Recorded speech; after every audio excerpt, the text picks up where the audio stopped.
Living in America as a black person, you recognize there is one set of laws for you and one set of laws for those, especially in the white community. In our book, Passive Aggressive Racism in the System of White Supremacy, I take you through times in my life when I first started noticing white supremacy. We teach you how to recognize it, identify it, and also counter it in our book. This book is a beginner's course for those that are just starting to wake up and open their eyes to see the system of white supremacy. As a black American person, you must understand this system because this system is life or death to you. How you handle it, how you deal with it, it can affect your mental health if you don't understand this system.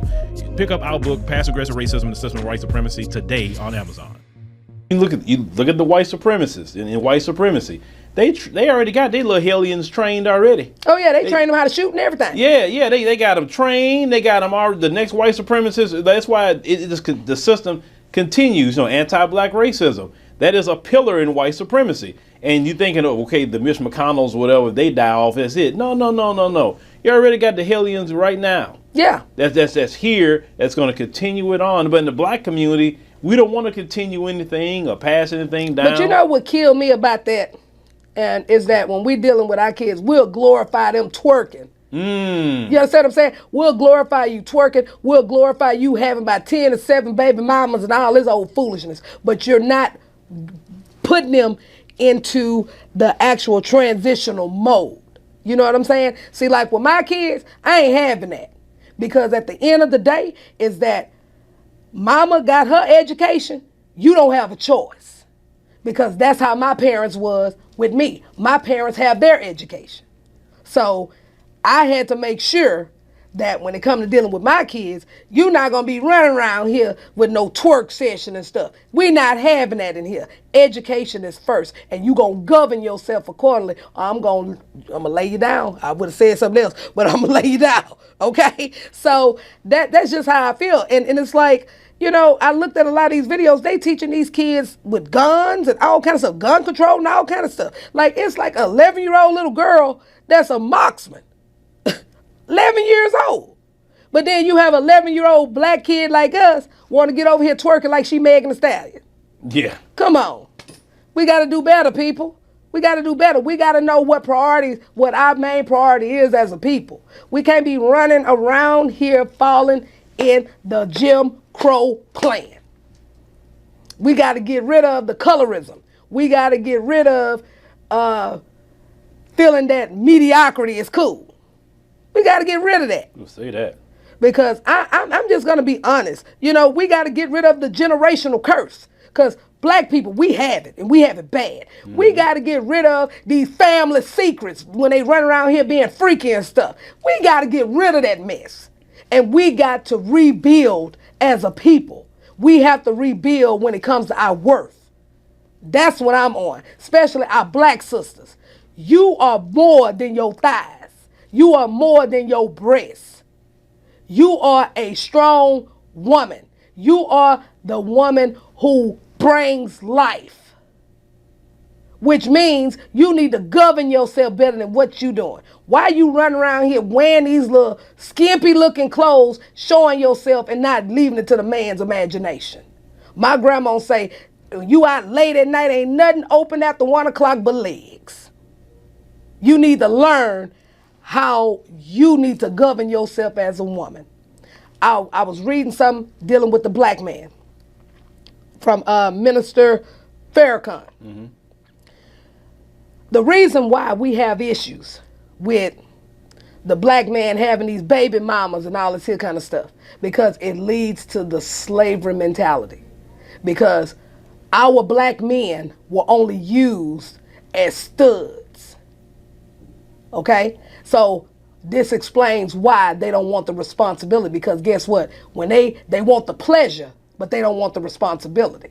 So that means they'll go in and have these babies because master gonna take care of the babies. Right? Mm-hmm. So how's that structure right now? You go in, you having these babies, welfare gonna take care of the babies.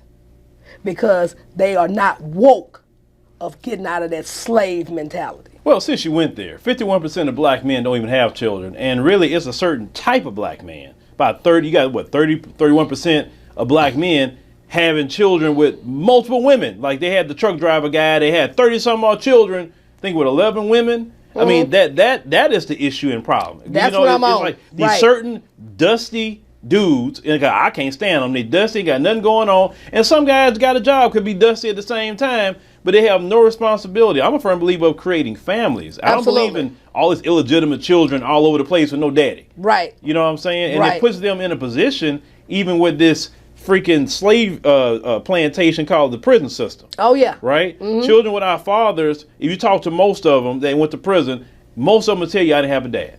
Yeah.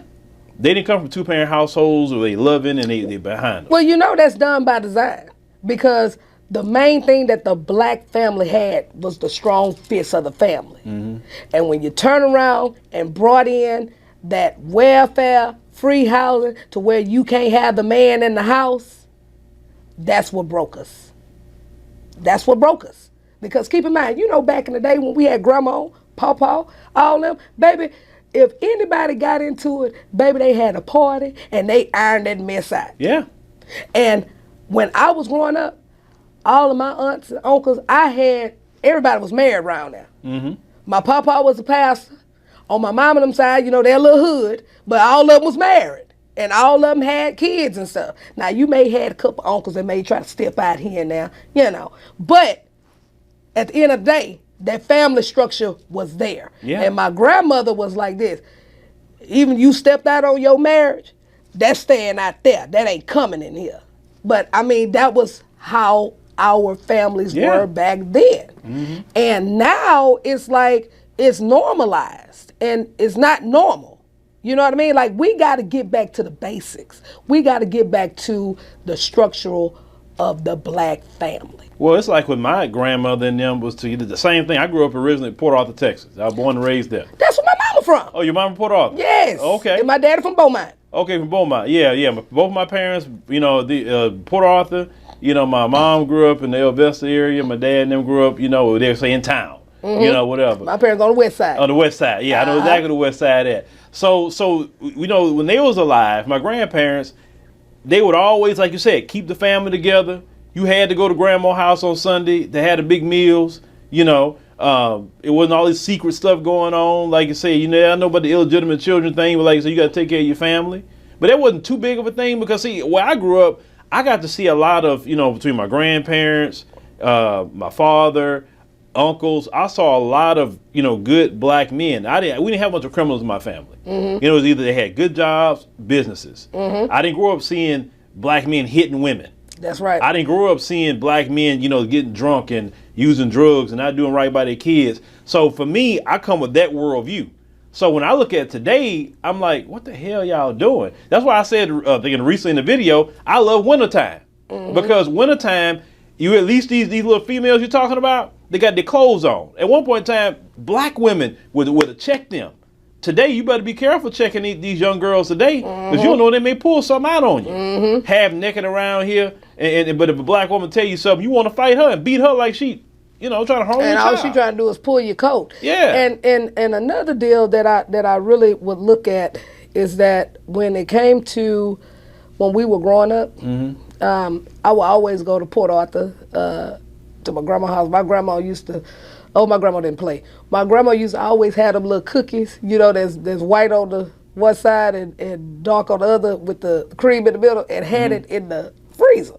So when we would go over there, it just brought back a memory. I'm sorry, I just brought it up. Yeah. And so when we would go over there, and my grandma would tell you, don't you touch that, because it's not bothering you. She knew where everything was. And even when my grandfather got real down and sick, she didn't put him in no nursing home. She took care of Pawpaw right then and there. Yeah. She made sure Pawpaw didn't have no bed sores. She made sure that Pawpaw was straight until it was time for him to pass. And then when it came to my aunts, my uncles, everybody, like you said, everybody had a good job. Everybody had education. Or if they didn't have education, they at least had a high school education. They was working at the plant. Right. So it's like, you know, for me to see this, where I came from, I didn't know nothing about foster care. I didn't know nothing about it, because everybody took care of their kids.